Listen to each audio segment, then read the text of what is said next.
Olá pessoal, aqui é o professor Danilo Rodrigues. Estamos aqui em mais um encontro, nesta nova casa aqui que é o YouTube, Para quem não me conhece, a gente tem um trabalho já na rede vizinha, que é o @asideiasescola. Se você puder acompanhar a gente também por lá.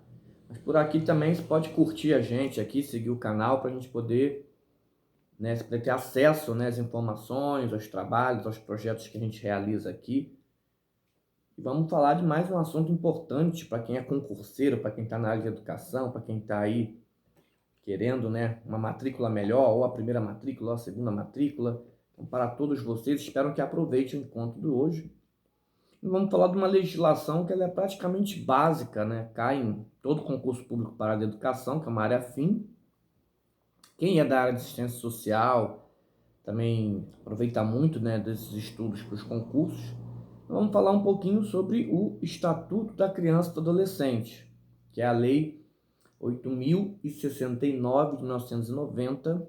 Não vamos aqui trabalhar a lei na íntegra, artigo por artigo, nem ficar lendo artigos e incisos. A gente vai fazer aqui um estudo contextualizado dentro de um recorte. Qual que é o recorte que a gente vai utilizar para esse encontro, Que dentro da ideia aqui dos direitos fundamentais das crianças e dos adolescentes, com base no ECA, tá?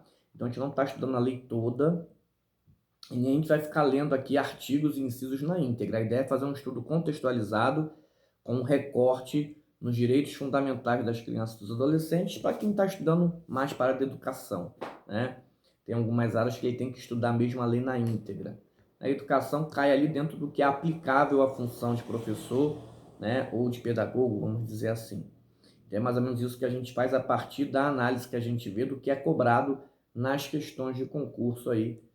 A gente acompanha há um tempinho já, Uns 15, 16 anos atuando na área de preparação para concurso público,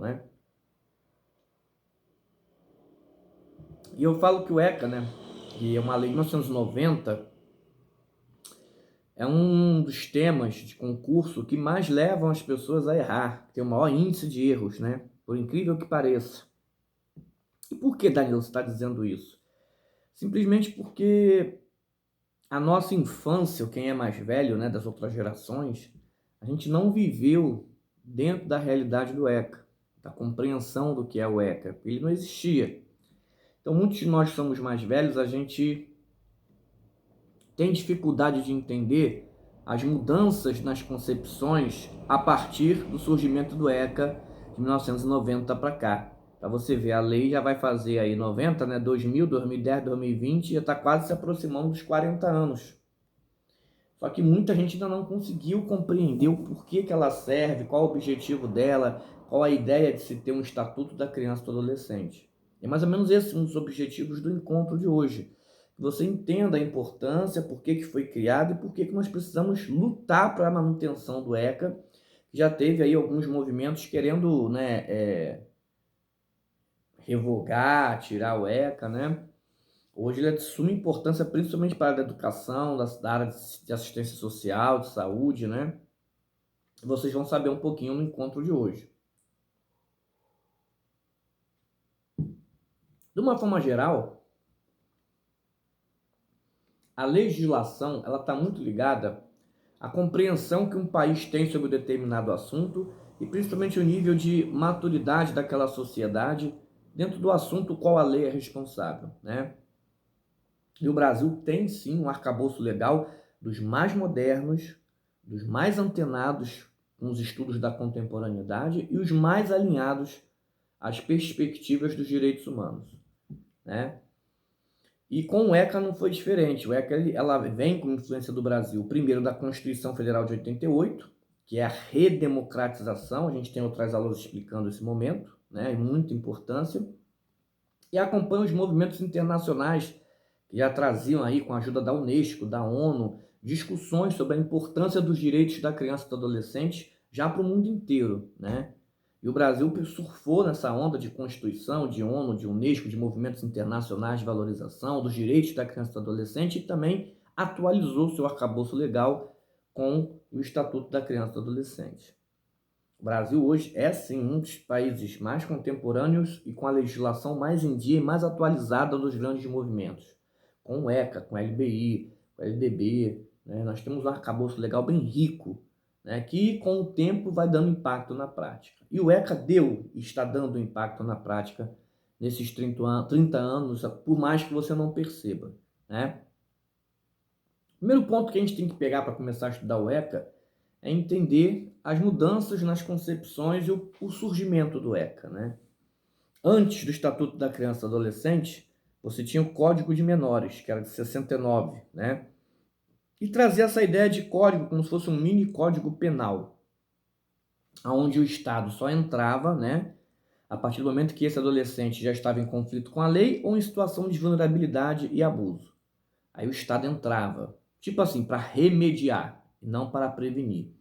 E o Código de Menores, muitas das vezes, era um mini código penal mesmo. Essa criança ia passar por sanções, ia ter uma intervenção do Estado, mas já numa situação a qual já, vamos dizer assim, né, mais para remediar do que para tentar prevenir.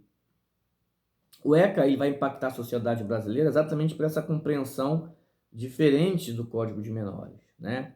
O ECA ele vem com a ideia, né, a partir desses estudos que a gente comentou aqui, de trazer, né, a necessidade da sociedade brasileira reconhecer que a criança e o adolescente são seres, são sujeitos, né, igual aos adultos, ou seja, o que é reconhecer como um sujeito de direitos? É conhecer como seres únicos, em condições únicas. Por isso que é condição peculiar, né? Na nossa Constituição a gente tem isso, né? A gente tem o quê? Alguns grupos peculiares, alguns grupos vulneráveis, eles são regidos por legislação especial, que são os estatutos. Como é o caso do Estatuto da Pessoa da Deficiência, que é a LBI de 2015, né? O Estatuto da Criança e do Adolescente, o Estatuto do Idoso. Então, são grupos sociais considerados, né, em situações peculiares, ou seja, específicas enquanto sujeitos, mas reconhecidos dentro da legislação. E a condição peculiar da criança e do adolescente, isso está na legislação, e quem quiser escrever, é bom que escreva no caderno agora, é a visão que o país tem de que a criança e o adolescente encontram-se em situação peculiar de desenvolvimento. Ou seja, o Brasil reconhece que a criança e o adolescente estão em desenvolvimento, precisam se desenvolver. Então, o ECA é um estatuto que é um conjunto de ações em várias áreas, saúde, educação, assistência social e por aí vai, para que se garanta, né, a proteção integral para esse grupo em condição peculiar de desenvolvimento, ou seja, que eles sejam protegidos integralmente para que eles possam se desenvolver e aos 18 anos serem inseridos na sociedade adulta. Então isso é uma visão que o Brasil tem, devido à evolução, à história, à cultura do Brasil. Outros países não têm essa visão. Quando você vê lá, por exemplo, no Oriente Médio, tem crianças de 14 anos, de 9, que casam com homens de 50, de 40. Como lá nos Estados Unidos, uma criança de 11 anos pega a pena de morte, prisão perpétua, 100 anos de pena. Então, são países que têm visões diferentes sobre a criança e com a infância e diferente do Brasil. A gente acompanha essas diferentes visões analisando o arcabouço legal de cada país. Então, dá para perceber que, especificamente no Brasil, o arcabouço legal está muito alinhado, o que a gente já falou aqui em outros encontros, a perspectiva da cidadania, a perspectiva da democracia e na perspectiva dos direitos humanos. Isso é um ponto que a gente sempre tem que lembrar aqui, né, que fazem parte do projeto maior, que é a nossa Constituição Federal e os outros documentos chamados de infraconstitucionais, que estão atrelados à Constituição, precisam seguir na mesma linha, no mesmo pensamento. Se você está aqui pela primeira vez, nós somos o Escola de 10, eu sou o professor Danilo Rodrigues. Aqui a gente trabalha com um grupo no WhatsApp, onde a gente entrega um material específico do projeto, da aula, para vocês irem vendo aqui no YouTube e tendo um material resumido para vocês estudarem. Então, se você está aqui pela primeira vez, pode entrar em contato com a gente pelas redes sociais e solicitar esse material. Se você já está com ele, já faz parte do grupo, é só acessar agora que a gente vai começar a utilizá-lo, tá? Então, a gente colocou aqui, ó, direitos fundamentais das crianças e dos adolescentes segundo o ECA. Então, como eu expliquei lá, um recorte, né? Uma ênfase que a gente vai dar aplicada para a educação. Então, vamos lá, né? Cada país, conforme a sua cultura, possui uma visão sobre a criança e o seu desenvolvimento. Vários historiadores e sociólogos já apresentaram estudos demonstrando as mudanças sociais da visão sobre a criança, desde a ausência do sentimento de infância na Idade Média, até as mais atuais que consideram a criança como um ser moldado pelos adultos e preparado para o futuro. Na verdade, quem ia passando ao longo da história, né, social, tem uma obra clássica que é do Philippe Arié, História Social da Criança e da Família. Tem o Manuel Jacinto Sarmento, que trabalha com Sociologia da Infância, que também fala muito sobre esse histórico, né? Resumidamente, a gente vem avançando dentro dessa concepção. Primeiro, na visão da Idade Média, de que aos 7 anos a criança já era imersa automaticamente na cultura e na vida dos adultos. Então já participavam dos jogos, já trabalhava como adulto, já participavam dos relacionamentos amorosos, já casavam, né, a partir dos 7, 8 anos, porque eles entendiam que aos 7 anos era a idade da razão, onde o ser humano já consegue fazer suas coisas sozinho, já tem uma independência da mãe. Então aos 7, aos 8 já era a idade da razão, já era considerado adulto automaticamente. É óbvio que nessa época, na Idade Média, você ia ter uma grande mortalidade infantil, né, uma invisibilidade que ele coloca aqui do sentimento da infância. O que é invisibilidade do sentimento de infância? A sociedade em si, né, porque eles eram malvados, comedores de criancinha, gostavam de matar as crianças, eram cruéis. Não, porque naquela época, naquela cultura, naquele momento, não se tinha o que ainda o sentimento, a percepção da necessidade de se ter a infância, tá? Isso é um outro tabu que a gente coloca aqui, né? Ter infância é uma coisa, ser criança é outra. Ao longo do mundo, né, e da história, sempre você vai ver crianças aí em todos os países do mundo. Todo mundo, ninguém nasce adulto, né? Todo mundo nasce criança. Criança todo mundo é. Agora, ter infância é a partir do momento que aquele estado, que aquele país entende, a partir de suas leis, né, que é aí que está sendo o sentimento de infância, a necessidade de, através das suas leis, criar um período de proteção, né, chamado infância, para que a criança tenha os direitos básicos e se desenvolva. Então, nem todos os países têm essa visão. Cada país vai ter uma cultura, uma visão e um arcabouço legal. Felizmente, o Brasil tem esse sentimento de infância, o Brasil tem essa percepção em suas leis, que o ECA é o principal instrumento disso. Mas nem todos os países passam a ter essa visão. Um outro ponto que o ECA vem mudar, muitos professores, muitos pedagogos, muitos diretores e muitos pais e mães ainda não entenderam, é aquela visão que se tinha da Idade Moderna, né? Tipo, da Idade Média agora na Idade Moderna, né? De que as crianças, né, o nome, né, já se coloca aquele ser que não fala, né, o ser que não tem luz, né? Então a criança é aquele ser passivo, calado, aquela folha em branco, que eu, adulto, que sou mais velho e sei da vida, vou moldar ao meu jeito e vou formar essa criança, essa folha em branco, ao jeito que eu quero, porque eu sou adulto e sei o melhor para ela. Então eu vou prepará-la para o futuro. Eu vou moldá-la como se fosse um ser passivo, sem luz, calado, que só absorve, só escuta e que é moldado pelo adulto. Isso foi uma ideia da Idade Moderna que durou muitos anos e que hoje, com os estudos e as leis recentes, como é o caso do ECA, também vieram cair por terra, né? Hoje o ECA coloca, no caso do Brasil, como a gente vai falar aqui, uma visão muito atrelada à cidadania, aos direitos humanos e à democracia. Ou seja, a criança é um sujeito como qualquer outro cidadão brasileiro. Quem estuda lá a língua portuguesa? Tem o quê? O que é o sujeito na língua portuguesa? O sujeito é aquele que pratica a ação. É aquele que tem ali, né, a responsabilidade do agir. Então, o ECA vê a criança, o Brasil vê a criança e adolescente como sujeitos também, capazes de agir, capazes de produzir cultura.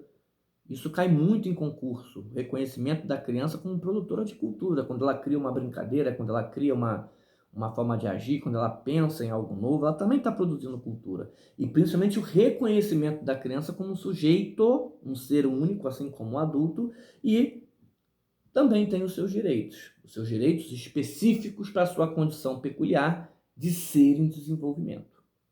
Então eu, Estado brasileiro, Eu, sociedade brasileira, reconheço isso, que é o que ele chama de sentimento de infância, e através das minhas leis eu vou expressar o que eu penso sobre o assunto, que é o que a gente vai trazer aqui, essa interpretação que o ECA traz sobre esse assunto e o que o Brasil entende sobre o assunto.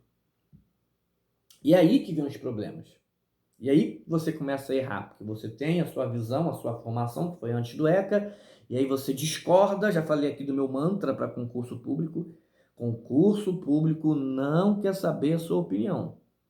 Se o concurso público quisesse saber a sua opinião, ele faria a prova discursiva, né? A prova é objetiva, é direta, ele quer saber se você domina o assunto e se você sabe o que aquela legislação tem para contribuir. Então é bem mais prático, né?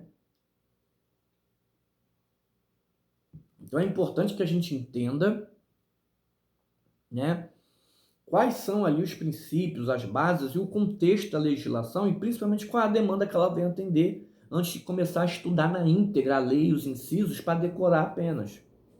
E essa é uma metodologia que a gente tem aqui no Escola de Ideias. Fazer vocês refletirem antes, vocês contextualizarem a lei, que o estudo da lei não seja uma coisa fria, chata, pesada, de decoreba, né? Que você consiga ler a lei contextualizando e entendendo a importância dela, né? Continuando aqui o nosso material, independentemente dos estudos já mencionados, né? A gente falou aqui da Idade Média, Idade Moderna, né? A visão que um país tem sobre um assunto específico é demonstrada através do seu corpo legal.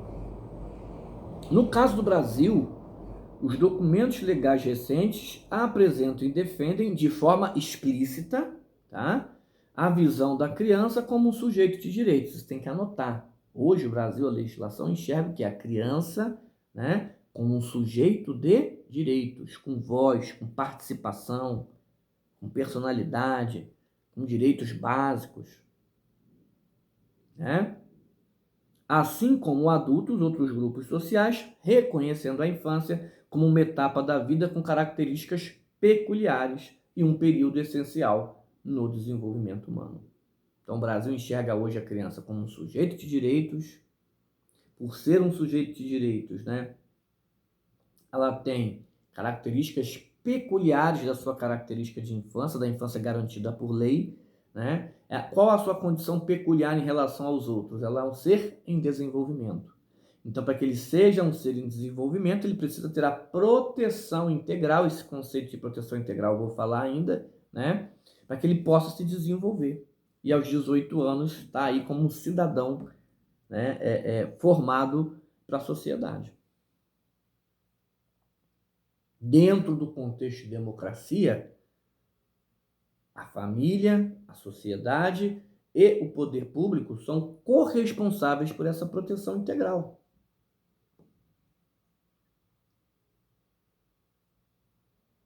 E é isso que a gente não entende ou talvez não quer entender, né? Houve uma mudança clara no Brasil sobre a visão sobre a criança, sobre a visão sobre a infância, sobre as responsabilidades em relação a esse público específico, né, em situação de desenvolvimento, tá? Então vamos lá, ó. Isso significa dizer que a criança necessita ter a garantia pelo Estado, pela família e pela sociedade, eu acabei de falar aqui, né, deste período importantíssimo para o seu desenvolvimento futuro, respeitando seus direitos básicos e compartilhando as responsabilidades.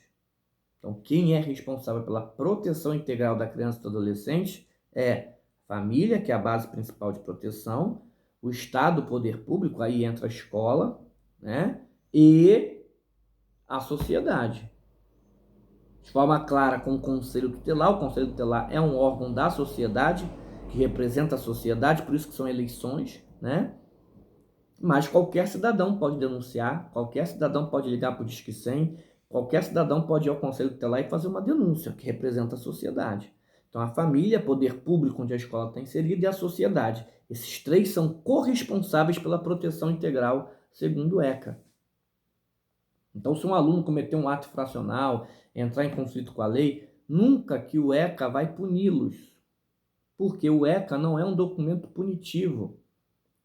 E a gente tem que eliminar aqueles tabus de achar que o ECA é um mini código penal para criança e adolescente e que o Conselho Tutelar é uma polícia para criança. Porque o objetivo do ECA é a proteção integral para esse público peculiar em desenvolvimento, que é a criança ou adolescente, considerado como sujeito de direitos. Então, a essência do ECA é pedagógica. O ECA é um documento pedagógico que preza o quê? O desenvolvimento. Você não vai ver no ECA, aí você pode chutar questões, evitar de errar, não vai ter no ECA punição, castigo, pena, porque não é esse o objetivo do ECA. O ECA é o quê? Um documento educativo, pedagógico. Por isso que se fala o quê? Medidas protetivas ou medidas socioeducativas. É um assunto bem, assim, polêmico, né, que se está colocando agora, né? Muita gente está defendendo a volta da criança a trabalhar. Ah, porque quando eu era criança eu trabalhava e isso não me fez mal, e hoje é esse mimimi que o ECA passa a mão na cabeça. Em momento nenhum o ECA diz que a criança não pode trabalhar. O ECA é um documento pedagógico, de proteção integral. Né? A atividade laboral ela pode acontecer com o adolescente desde que ela tenha cunho pedagógico de aprendizado. Não é à toa que tem o Jovem Aprendiz, que é um programa que tem em todo o Brasil. Que não pode fazer igual fazer com os nossos pais, os nossos avós, que com 12, 14 anos já trabalhavam na escala 6x1 ou em casa de família sendo explorado pelos adultos. Assalariado com carga horária de 8 a 10 horas por dia. Isso não, porque ela tem que se desenvolver, ela tem que viver a infância dela. Nós temos que protegê-la enquanto ser esse desenvolvimento. Então, se ela tiver alguma experiência laboral, vai ser o quê? Dentro da perspectiva do aprendizado. Por isso a ideia do menor aprendiz. Então, são coisas que a gente fala, que a gente defende, que a gente bate no peito, que a gente precisa ter o conhecimento da lei, para a gente, inclusive, até não falar besteira, porque existe toda uma organização legal para que você possa tomar determinadas decisões, né? E até, assim, ter determinadas opiniões, né? Então, continuando aqui, ó, isso significa dizer que a criança necessita ter a garantia pelo Estado, pela família e pela sociedade, dos três, né? Deste período importantíssimo para o seu desenvolvimento futuro, respeitando seus direitos básicos e compartilhando as suas responsabilidades, né? A visão atual do nosso país defende que a criança precisa ser criança e ter o seu tempo específico para isso. E o Estatuto da Criança e do Adolescente é o principal instrumento legal de acompanhamento e avaliação das ações para este público específico, né? Então é necessário que se tenha o quê? Qual é a ideia de infância? A infância é a partir do momento que a sociedade tem um sentimento da necessidade dela, que é um tempo, um período estipulado pelo Estado através das leis, onde essa criança vai ter o direito de ser criança, ter os seus direitos garantidos, se desenvolver e estar protegido, com a corresponsabilidade da sua família, do poder público, do Estado e da sociedade, garantindo a ela esse direito de se desenvolver, de ser criança e de ter infância. Então, muito cuidado, né? Para vocês não confundirem, tá? E aí eu coloquei aqui um slide, né? Quais são os impactos sociais do ECA que mudaram de antes do ECA para depois do ECA? E esses impactos na sociedade que já estão há 30 anos, tem gente que ainda não conseguiu entender, está questionando ou está perdido, né? Então, qual foi o primeiro impacto do Estado, do poder público, que antes do ECA tinha uma visão só de punição ou de somente para remediar algo que já aconteceu? O Estado passa a ter uma visão de punição para proteção, para prevenção, para proteção integral. Então, isso foi muito importante, a mudança do papel do Estado. Ao invés de remediar como era antes, só entrar quando tem conflito com a lei ou algum tipo de vulnerabilidade, o Estado agora age como proteção, como prevenção, como acompanhamento, para se evitar que se chegue a esse estado. Isso é uma mudança importantíssima de políticas públicas, de projetos na área da saúde, educação, assistência social. Muita coisa mudou, vocês não têm noção. Outra mudança em relação à escola, né? A escola vai mudar entre aquela escola antes do ECA, que era apenas para ajustar o aluno. Como é que funcionava a escola antes do ECA? Você tinha o OE e o OP. Tudo vinha de cima, Manda quem pode, obedece quem tem juízo, tecnicismo educacional. Professor e aluno só obedece o que é mandado pelo Estado, dentro, né, da ideia de ditadura. O OE serve para quê? Para ajustar o aluno na escola. Punição, punição, punição, humilhação, humilhação, humilhação, castigo, castigo, castigo, reprovação, reprovação, reprovação. Ou ele se ajusta à escola, ou ele sai, ou ele é evadido. Então a gente tinha aí, antes do ECA, por exemplo, uma evasão de 73% do CA para o primeiro ano. E o OP servia para quê? Ajustar o professor, punir o professor, castigar o professor, ou ele se adequa à escola, ou ele sai da escola. Então a escola tinha uma visão de ajuste, de ajustar a criança à força, pela punição. Lembra como é que era antigamente? Palmatória, joelho no milho, ficar com chapéu de burro atrás da sala. Todo mundo pensa que isso aí é tabu, que isso não existia, que isso é lenda, que isso é folclore. Os mais novos acham isso, mas não era. Eu peguei um pouco disso, né? Quando eu estudava no ensino fundamental, que fazia bagunça, o professor pegava o apagador, aquele apagador de madeira, e tacava na nossa cabeça. E não tinha conversa não, de chamar pai, de bateu no meu filho, tinha isso não. Se chamasse a mãe ainda te batia de novo porque alguma coisa você fez para levar um apagador na cabeça. Então essa ideia de ajuste à força pela disciplina muda a concepção na escola com ECA com a ideia de permanência. Ou seja, ao invés de eu ajustar, expulsar o aluno, punir o aluno, ajudar para a evasão, eu tenho que fazer o inverso. Todos precisam estudar. A educação é importante para todos. A educação é um direito para todas as crianças, sem exceção. Então, escola, eu mudo a perspectiva do ajuste para a permanência. Por isso que é o quê? Criar condições não só de acesso para que ele estude, mas condições para que ele permaneça estudando. Fazer busca ativa caso ele esteja faltando, criar políticas de cidadania e projetos para que ele participe da escola, que foi a nova visão do OE. Os orientadores educacionais que se formaram na década de 90 para cá já vieram nessa ideia de permanência, de cidadania, o OE como grande mediador escola-comunidade. Essa ideia de ajuste e punição disciplinar foi se perdendo. Apesar de ter muitos orientadores e professores que acham que ainda tem que ser assim. Mas a lei mudou. A escola hoje foca na permanência de todos. Todos são importantes. E a gente tem que correr atrás para que todos não só tenham acesso, mas continuem na escola estudando e aprendendo de alguma forma. Qual foi o grande impacto do ECA para a família? A família antes tinha a ideia de controle, manda quem pode, obedece quem tem juízo, está na minha casa, come da minha comida, quem manda sou eu. Então os pais literalmente controlavam e mandavam na vida dos filhos 100%, violando a dignidade, o respeito, ou obedece, ou você apanha e é escorraçado de casa. Né? A gente tem muitos casos até hoje de filhos que pelas suas escolhas e opções, seja religiosas, sexuais, ou ideológicas ou morais, são espancados, os pais expulsam de casa. Então, ou seja, ou segue a minha cartilha, faz o que eu quero, ou você vai ser espancado e eu te expulso de casa. Isso era a visão que se tinha antes. A família controla e eles só obedecem e ficam calados, né? Hoje a ideia para a família é de respeito, ou seja, continua se tendo a hierarquia assim, os pais ainda são hierárquicos, são os que ainda definem e orientam, e as crianças têm que seguir e obedecer a hierarquia, mas respeitando essa criança como um sujeito, como parte da família, né, como um ser humano como um todo, e evitando, de certa forma, que ele passe por qualquer situação que seja degradante, né, que seja de sofrimento, seja sofrimento psíquico ou sofrimento físico. Né? E, por último, a sociedade. O que teve de mudança? A sociedade antes não tinha responsabilidade nenhuma.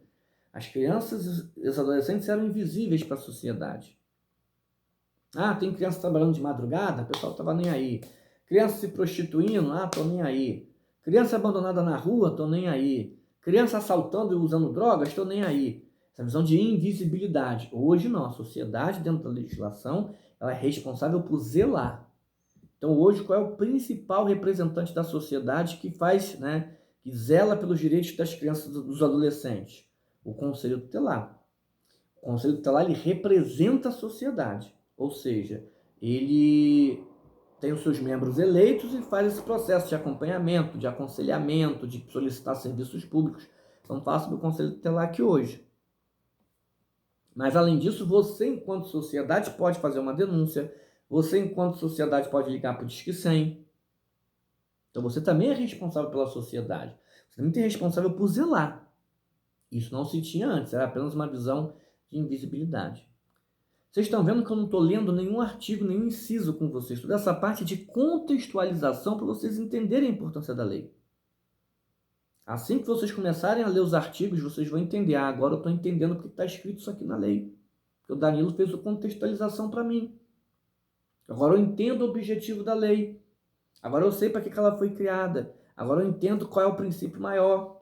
Então eu consigo entender melhor o que eu estou lendo. Eu não estudo de forma fria, pesada, aquele sofrimento para decorar, ou aquele professor esperto que te dá dicas mágicas, ou dicas de grave isso, pense isso, ou musiquinhas. Né? Comigo não tem isso, comigo é conversa direta. A gente vai contextualizar aqui, vamos estudar. Não vou ficar dando dica, macetinho, musiquinha. Isso não acontece aqui. Aqui a gente contextualiza todo o trabalho, toda a ação de contextualização. E aí a gente fez um quadrinho sobre o princípio basilar do ECA. Toda legislação tem o seu princípio basilar. O que é o princípio basilar? É a base da pirâmide, é a base da lei. É aquilo que fundamenta todos os artigos, todas as seções e tudo que vai ser discutido nela. Então, qual é a base do ECA? Qual é a ideia principal que rege todos os assuntos, todos os artigos e todos os incisos? É isso que você precisa saber antes de começar a estudar.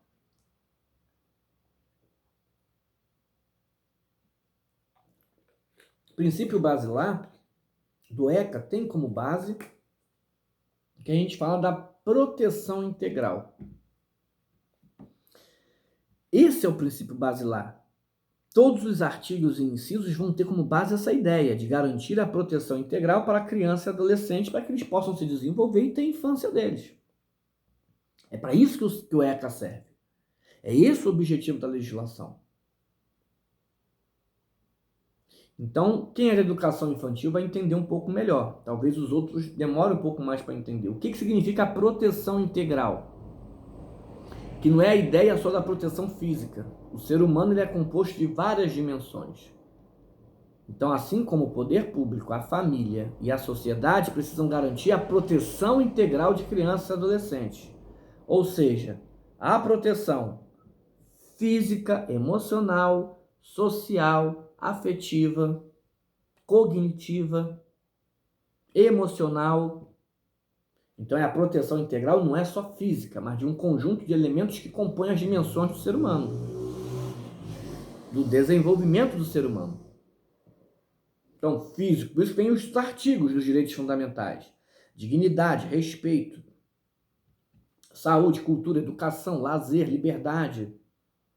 É uma proteção sob diversos ângulos. Físico, cognitivo, social, emocional, afetivo, cultural. Então, garantir a proteção integral. Essa é a ideia da proteção integral. E aí a gente começa a falar um pouquinho aqui dos artigos dentro dessa ideia, e que esses artigos vão defender, né? Então, começa aqui, né? Deixa eu pegar aqui para ler que a vista já não está funcionando. Aí você pega aqui, ó, artigo 1º, criança... Eita, eu não estou conseguindo ler não, hein? Artigo, ó, aí vamos lá, os artigos que pegam essa questão da proteção integral do princípio basilar. Artigo 3º, criança e adolescente como sujeito de direitos. Então, eles têm direitos, tá? Só para você ficar sabendo, tá, gente? No Brasil, você é considerado cidadão brasileiro e já tem os seus direitos garantidos a partir do momento que você estiver na 22ª semana de gestação ou 500 gramas do feto. Por isso que tem essa polêmica sobre o aborto. Eu sempre falo isso aqui, meu corpo, minhas regras, mas se tiver 500 gramas ou 22ª semana de gestação, ele já é cidadão brasileiro. Aí não é seu corpo, suas regras não, porque tem uma vida, ele já é sujeito de direitos e aí você responde se você fizer alguma coisa fora da lei. Por isso que a discussão do aborto no Brasil é muito mais complexa. Não é uma questão só política, não é uma questão só religiosa. E muito menos de gênero. O buraco é muito mais embaixo, a situação é muito mais complexa. Estamos falando de vidas e de cidadania. Tá? Artigo 4º, criança e adolescente, né, destinatário de absoluta prioridade. Então, ou seja, tanto nos serviços públicos, quanto nas políticas públicas, quanto nos investimentos, criança e adolescente ganham absoluta prioridade. Desde o micro, né, que é ali o atendimento à saúde, os atendimentos básicos. Por isso a importância de se usar uniforme. O uniforme tem várias importâncias, além da identificação, além da uniformidade na escola para evitar discrepâncias econômicas. O uniforme é um grande instrumento de segurança quando a criança está fora da escola. Se acontecer alguma coisa com ela, ela tem prioridade de atendimento, ela é identificada rapidamente, ela é respeitada pelo uniforme. É muito importante que o uniforme continue nas escolas. Já tentaram tirar, né? E o artigo 6º, respeito à condição peculiar de pessoa em desenvolvimento. Então é isso que vocês não entendem. Pela lei, pelo jurídico, pessoa em desenvolvimento, ela não pode ser responsabilizada penalmente igual a nós adultos. Ela está em desenvolvimento. Então ela pega um regime especial, que é o ECA, que é um estatuto. O Estatuto da Criança e do Adolescente é um regime especial para atender um público específico. Então, criança e adolescente, eles não são regidos pelo Código Penal nem pelo Código Civil. Eles estão pelo regime especial. No artigo 228 da Constituição coloca, eles são inimputáveis até os 18 anos, sobre regime especial de legislação. Se ele cometer um ato infracional, se ele fazer alguma coisa em conflito com a lei, ele vai responder processo, ele vai ter sua liberdade privada, mas todas as ações vão ser de cunho socioeducativo, porque o objetivo aqui é o desenvolvimento e não a punição. Se você conseguir pegar esses pontos, você já vai conseguir acertar muitas questões, vai errar muito menos, até para chutar você vai conseguir chutar. Então a gente vai começar a colocar alguns artigos aqui para vocês terem uma ideia a partir de tudo que a gente já colocou aqui do contexto de vocês. Quem quiser aproveitar agora para seguir o nosso canal, dar o nosso like, ajudar, a gente precisa que a plataforma tenha mais seguidores, tenha mais like para abrir outras funcionalidades para a gente. Quem estiver gostando, fique à vontade. Então a gente vai começar a falar um pouquinho aqui dos artigos iniciais dentro do que a gente está colocando aqui para vocês.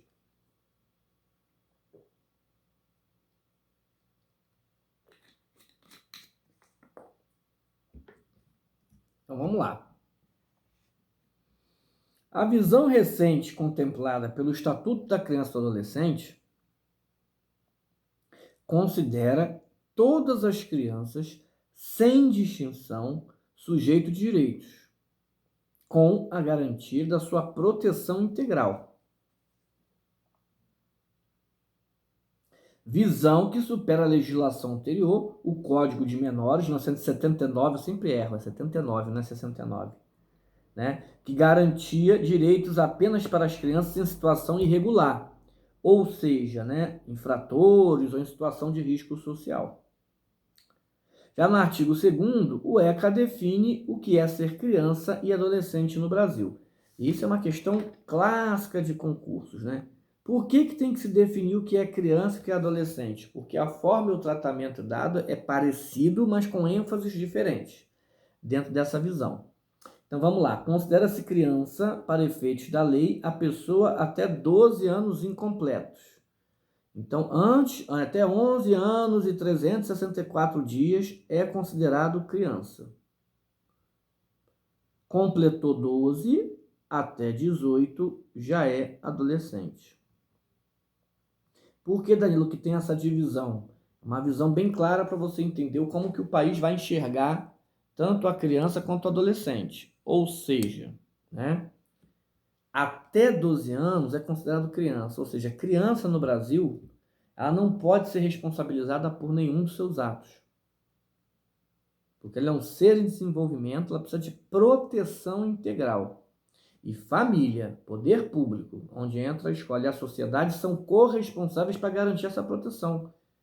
O poder judiciário, o Brasil, ele não enxerga a criança como capaz de cometer algo com intencionalidade ou que seja responsável pelos seus atos, que tenha a consciência dos seus atos ou a responsabilidade por eles.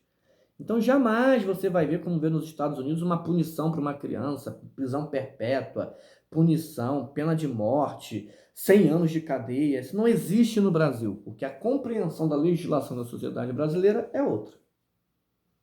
Essa criança, ela precisa ser protegida. Se ela está na rua, se ela está usando drogas, se ela está assaltando, se ela está matando, é porque algum dos três que tinha a função de garantir a proteção, família, poder público e sociedade, estão falhando. Então eu vou responsabilizar esses três. Eu não vou responsabilizar a criança. Ela tem que ser protegida. Já o adolescente tem essa ideia também de proteção, mas no sentido também de formação, porque o adolescente já está começando ali a se formar. Então sempre tem essa ideia de ações socioeducativas. Então é uma progressiva, vamos dizer assim, responsabilização. Não é à toa que o adolescente aos 16 já começa a votar, já tem algumas responsabilidades políticas, algumas responsabilidades sociais progressivas até os 18, né? Mas caso ele entre em conflito com a lei ou faça alguma coisa também, ele não vai ser regido pelo Código Penal. Todas as sanções serão em regime especial do ECA, com cunho socioeducativo. Por exemplo, os DEGASE hoje são todos de cunho socioeducativo. Ele vai entrar lá, ele vai estudar, ele vai fazer curso de informática, ele vai tentar vestibular, vão ter várias ações socioeducativas para que ele, né, volte à condição de proteção e não repita a cometer o ato que ele cometeu. Então você não vai ter no ECA pena, punição, castigo para algumas crianças, é para todas, sem distinção. Aqui tem um outro tabu.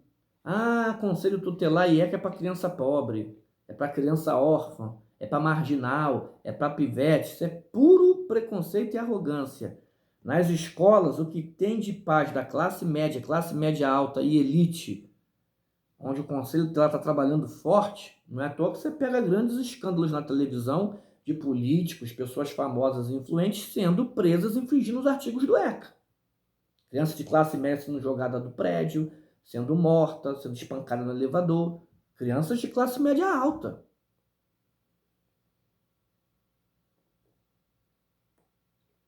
Então o ECA é para todas as crianças sem distinção. Rico também tem ECA e tem conselho tutelar. Não é para pobre só não, tá? Vamos ampliar as ideias, tá bom? E aí tem um parágrafo único, né? Nos casos expressos em lei, aplica-se excepcionalmente o ECA entre pessoas entre 18 e 21 anos, tá? Por quê? Para que possa se ampliar as medidas de proteção. Esses casos da excepcionalidade do ECA até os 21 anos, quem decide é o juiz. São casos bem específicos, onde o juiz vai ali fazer uma sanção e vai ampliar esses direitos até os 21. Acontece muito em casos de educação especial, em casos de vulnerabilidade extrema. Um caso que eu lembro foi daquela chacina que teve Vigário Geral, que uma das crianças sobreviveu, então foi ampliado o ECA até os 21, ela teve uma proteção, né, da testemunha, então é como tem ali sanção judicial. Mas pode ser sim expandido até os 21 anos de idade, caso o juiz ache necessário, tá? E aí a gente vai falar um pouquinho aqui sobre, né, os direitos fundamentais, né, básicos que a gente coloca aqui que está no ECA, né? Então, quais são esses direitos básicos? A primeira coisa que você tem que entender é sair desse tabu da cultura popular. O ECA passa a mão na cabeça, o ECA deixa a criança fazer o que ela quer, o ECA é uma bagunça, depois do ECA virou uma bagunça que todo mundo pode fazer o que quer. Muito pelo contrário, foram garantidos alguns direitos para manter, inclusive, o controle, né, sobre as ações que se tinham de abuso, de violência, inclusive de adultos, pessoas da educação e pessoas da própria família, né? A gente ainda tem um quadro desse complicado. Na pandemia, por exemplo, onde todo mundo ficou em casa, né, obrigatoriamente quase 2 anos, explodiram os casos de abuso, de Disque 100, de infração do ECA. Porque os adultos abusando das crianças e dos adolescentes em casa. Sem vigilância, sem fiscalização, todo mundo socado com medo da pandemia. Foi complicadíssimo.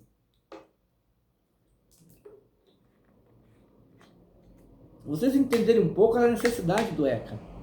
O ECA tem 1001 problemas, precisa ser revisado, Tem muitas situações complicadas ali, mas ainda é importantíssimo para garantir um mínimo desses direitos para que a criança possa ter a proteção integral. Vamos ver um pouquinho esses direitos, né? Quais são esses direitos fundamentais, tá? Direito à vida e à saúde, que vai entre o artigo 7º e o 14, né? Políticas que garantam o nascimento e o desenvolvimento sadio. Então começa lá, ó. Políticas públicas para pré-natal, gravidez, né? Gravidez com saúde, acompanhamento do poder público, maternidade, pré-natal de qualidade, já começa ali. Direito o quê? À vida. O que é o direito à vida? Dele viver, dele nascer em boas condições. Então, oferecer para a mãe o pré-natal, oferecer à mãe condições que ela possa ter o bebê. Bem, eu estou garantindo o direito à vida, o direito ao nascimento, né? E à saúde, né? O acompanhamento à saúde. Direito à liberdade, que é muito mal interpretado. Direito à liberdade não é a criança fazer o que ela quer. Direito à liberdade é reconhecer ela como um sujeito peculiar em desenvolvimento e que tem as suas ações enquanto sujeito, né? Então, liberdade de participar, de opinar, de expressar o que pensa, de ir e vir, claro que dentro da legislação, respeito de crença.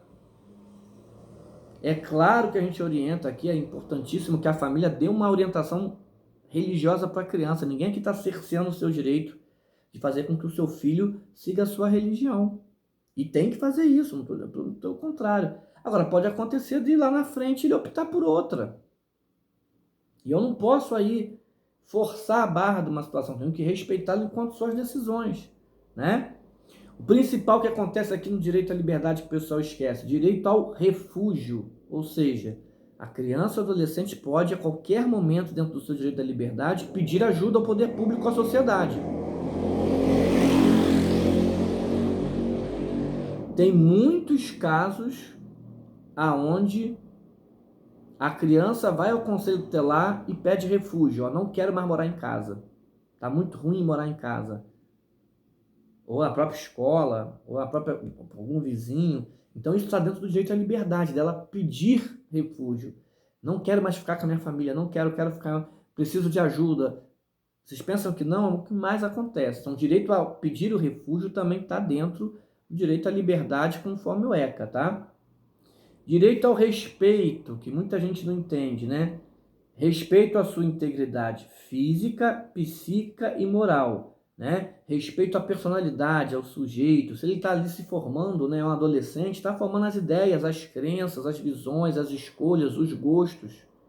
A gente tem que respeitar esse processo de formação da adolescência, de formação da identidade, de formação dos gostos, das preferências.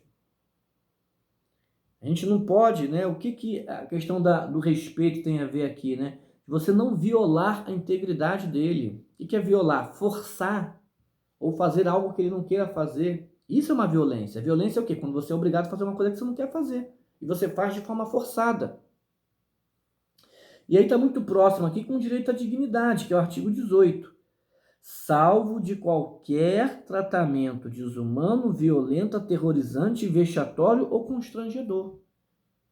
Ah, Danilo, sobre essa questão da palmada que o pessoal fala, não é questão do bater ou não bater. Se você utiliza como instrumento de educação estratégias de sofrimento físico, sofrimento psíquico, situação degradante, humilhação, constrangimento, essas estratégias não são meios educativos. Isso é violação da dignidade. Você vai ser responsabilizado por isso. Você está violando a dignidade da criança e do adolescente. Aquela mãe que fala assim, vou lá que vai ver só, vou lá e vou te espancar na frente de todo mundo. Na cabeça da mãe, ela está achando que ela está usando um instrumento de educação. Na verdade, ela está fazendo o quê? Violência física, psíquica, social, emocional. Cadê a proteção integral que a família tinha que garantir? Então, humilhação pública, sofrimento psíquico, colocar em quarto escuro, amarrar a criança, dar castigo pesado, jogar água quente, isso aí já foi, gente, acabou. Os tempos são outros. Você vai ser responsabilizado sim se uma dessas crianças forem pedir refúgio, se alguém filmar, se alguém te denunciar no Disque 100, né? Porque você está infringindo o quê? A dignidade dela, está violentando ela de alguma forma. E os tradicionais abusos sexuais, né? Já está aí mais do que né, visível para todo mundo, tá? Então são alguns direitos, ó, a vida e a saúde, a prioridade, a liberdade, ao respeito, a dignidade. Já falo sobre o direito à educação também lá na frente. São todos direitos básicos garantidos pelo ECA, tá? Caminhando aqui um pouquinho, a gente vai falar um pouco sobre o Conselho Tutelar, que existe também vários equívocos sobre o Conselho Tutelar, né?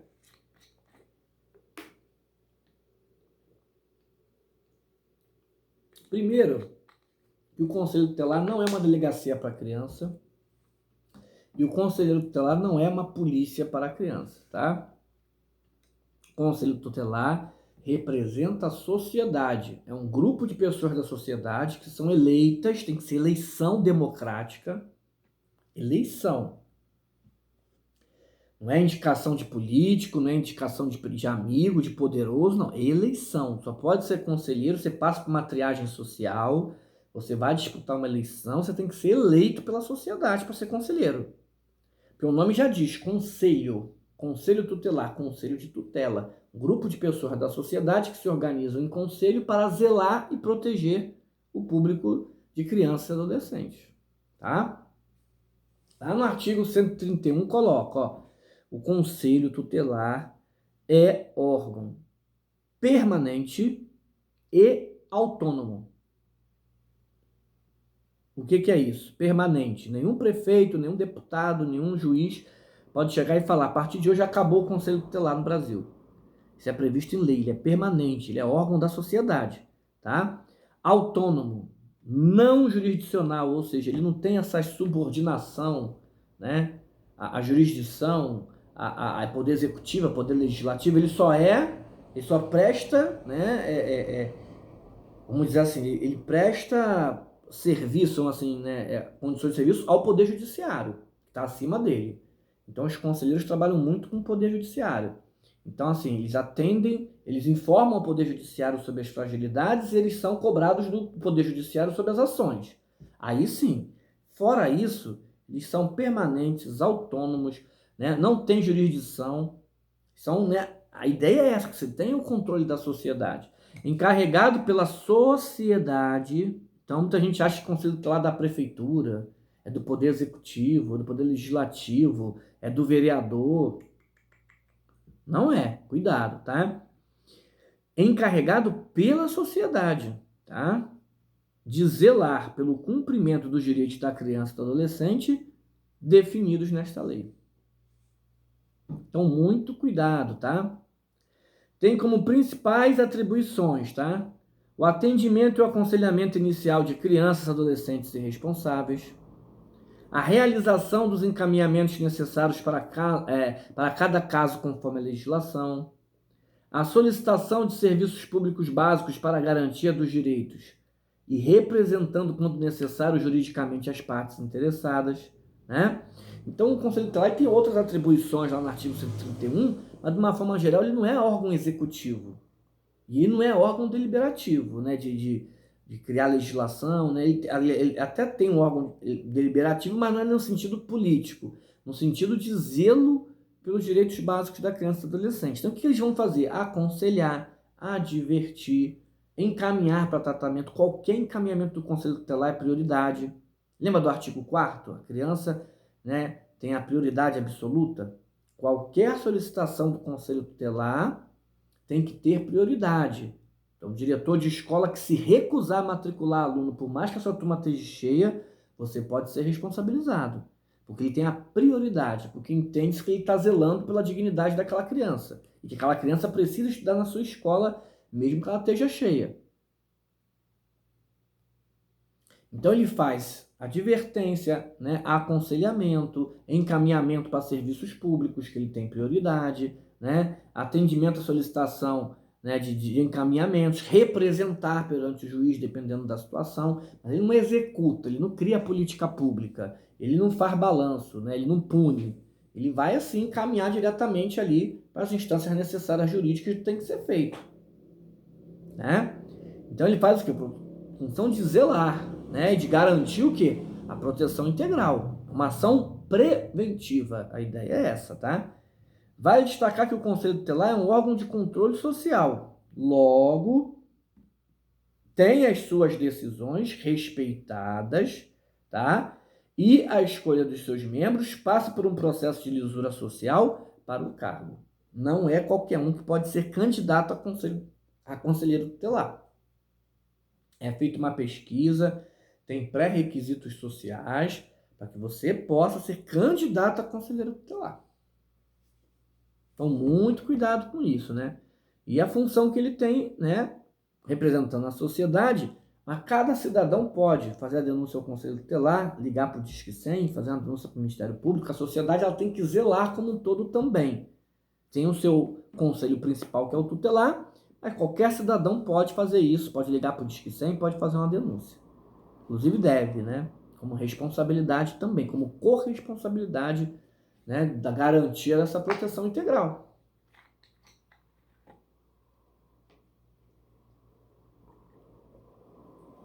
Então, nós falamos aqui de vários direitos fundamentais garantidos pelo ECA, né? Direito à prioridade, direito à liberdade, direito à dignidade, né? Direito à vida, direito à saúde.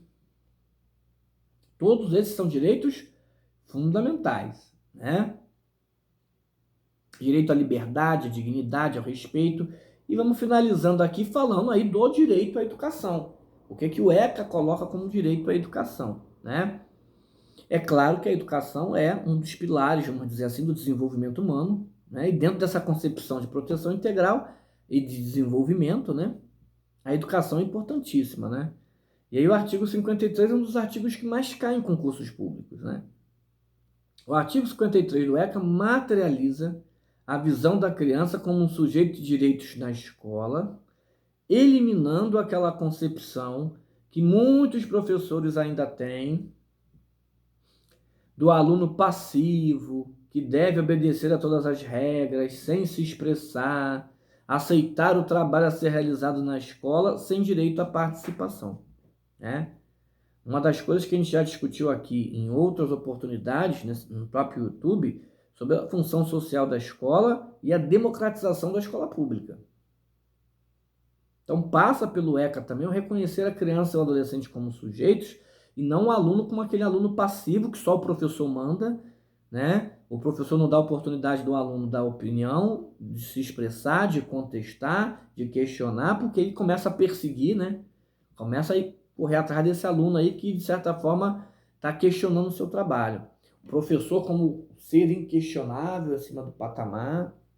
Estou aqui para ensinar. Quem não quiser aprender, porta da rua, serventia para cá, da casa. De não deixar ir no banheiro e beber água. Esse tipo de professor que se tinha antigamente, ele é bom porque ele é disciplinador. Ele tem pulso de turma. Muito cuidado entre você ver pulso de turma e violação de direitos.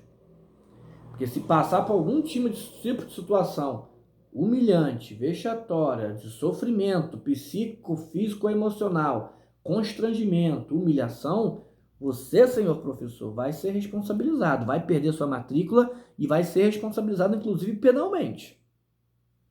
Eu trabalho com isso, com escola, que tem de professor aí que não entende isso e aí só vai entender quando perde a matrícula, quando está na delegacia.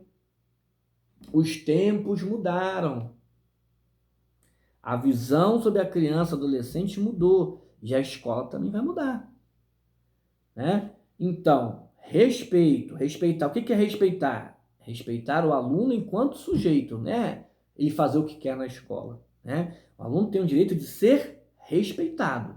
O que é ser respeitado na escola? Ele fazer o que ele quer? Não. É ele ser respeitado enquanto sujeito.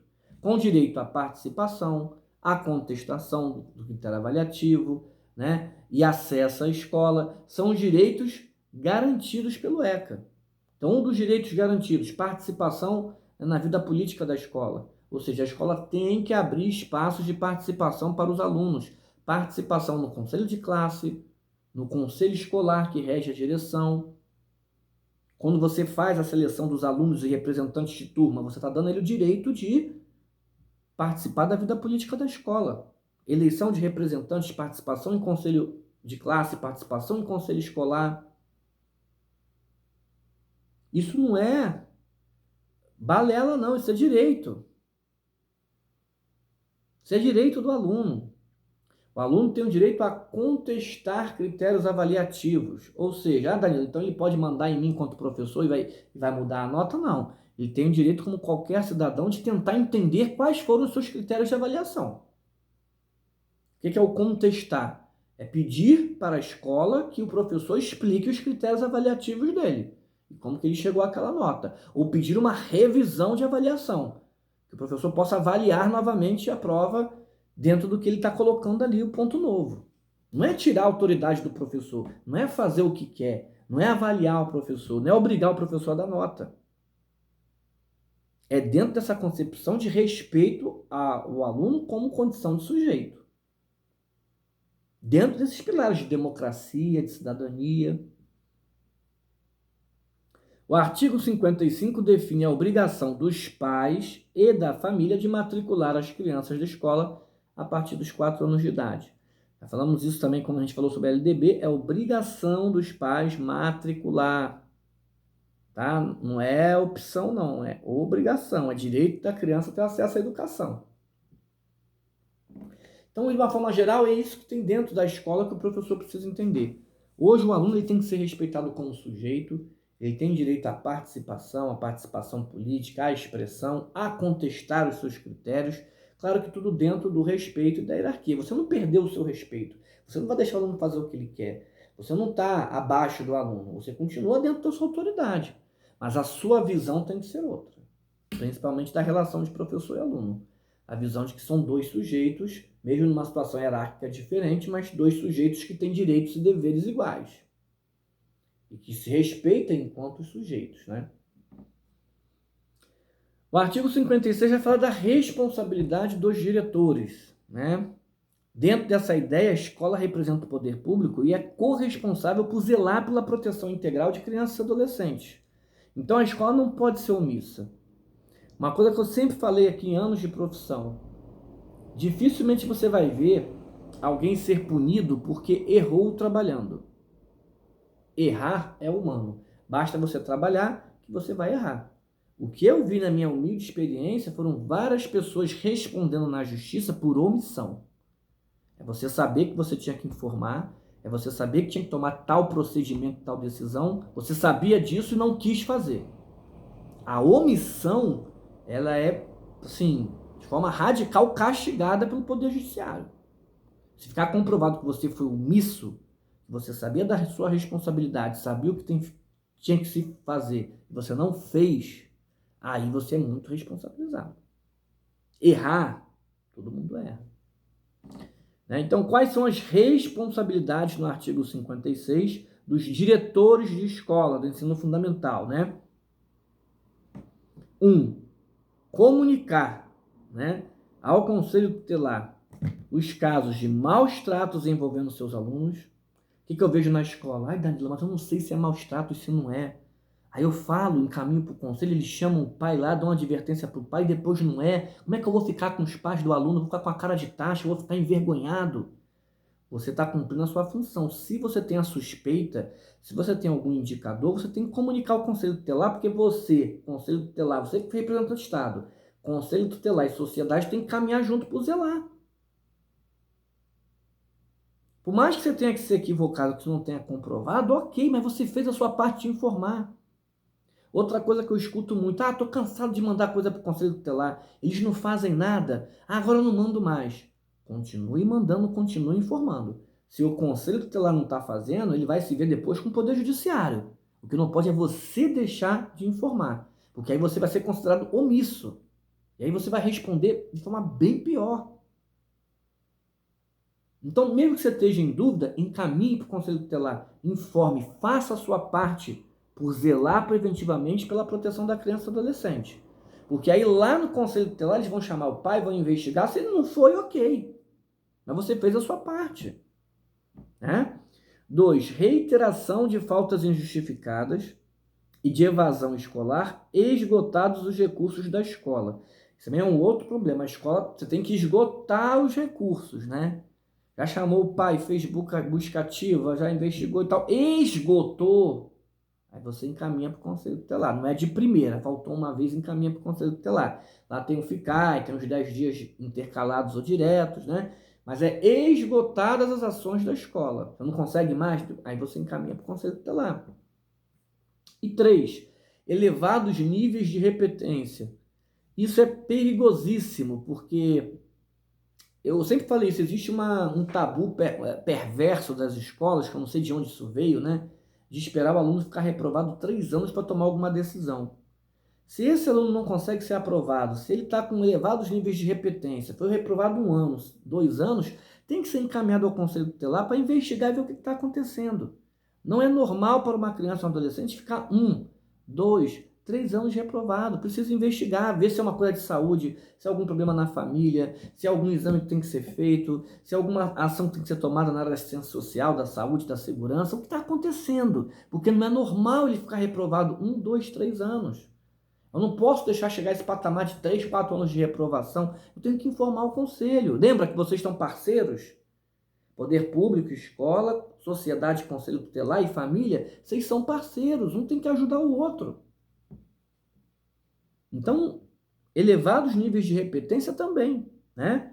Vale lembrar a necessidade das unidades escolares compreenderem que o não cumprimento deste artigo compromete diretamente a garantia dos direitos básicos das crianças e adolescentes, assim como a responsabilidade do Estado em garantir o desenvolvimento integral conforme a legislação. Fora que não está aqui a multinha que você, senhor diretor, vai levar se ficar comprovado que você foi omisso, tá?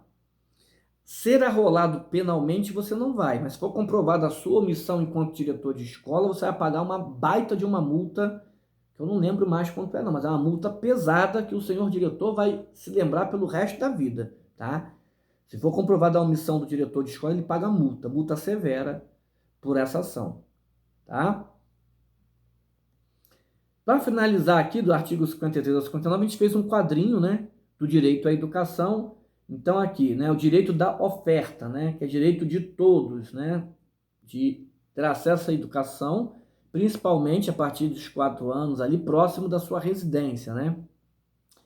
Então, direito ao zelo, né, comunicação dos casos ao Conselho Tutelar. Isso é uma questão do zelo da escola, tem que comunicar. O artigo 56, os dirigentes do ensino fundamental, maus tratos, faltas, evasão, né, isso tudo é zelo, né.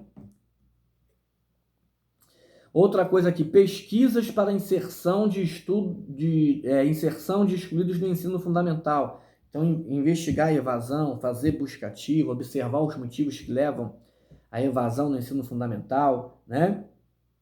Liberdade de criação e acesso à cultura, né? O aluno como sujeito de direitos, respeitado como sujeito, ele é livre, né? Para a criação e o acesso à cultura, essa formação da criança e do adolescente que está formando a personalidade, formando seus valores morais, suas escolhas culturais, ele tem a liberdade para o acesso à cultura, a geração, a produção cultural, né? Igualdade de condições de acesso e permanência, também tem na LDB, né, essa visão. A escola que antes ajustava, hoje não, ela considera só acesso de todos sem distinção e condições de permanência, para que ele não possa evadir, né? Respeito como sujeitos, né, dos educadores quando contestar, quando participar da vida política da escola. Esse aluno ele não está afrontando, ele está garantindo o direito dele de participação política nas instâncias da escola, contestar critérios avaliativos, participar do conselho de classe, ser representante de turma, participar do conselho escolar, participar das reuniões, formação de grêmio estudantil, de representantes de alunos. Tudo isso é direito garantido, e você respeitar o aluno como um sujeito de direitos como adulto, né? Não é deixar fazer o que ele quer, não é passar a mão na cabeça dele, né? Muito cuidado com isso, né? E respeito ao contexto sociocultural dos alunos. Cada aluno traz uma experiência, cada aluno traz uma cultura que precisa ser respeitada dentro do trabalho. Isso é uma forma de respeitá-lo como sujeito, né? Como um ser peculiar, como um ser diferente que também contribui e que também produz cultura.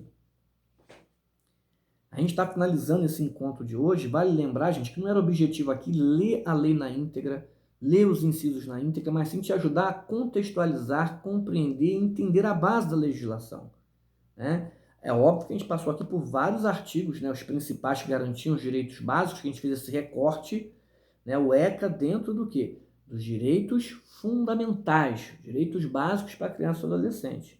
Passamos aqui pelos principais artigos.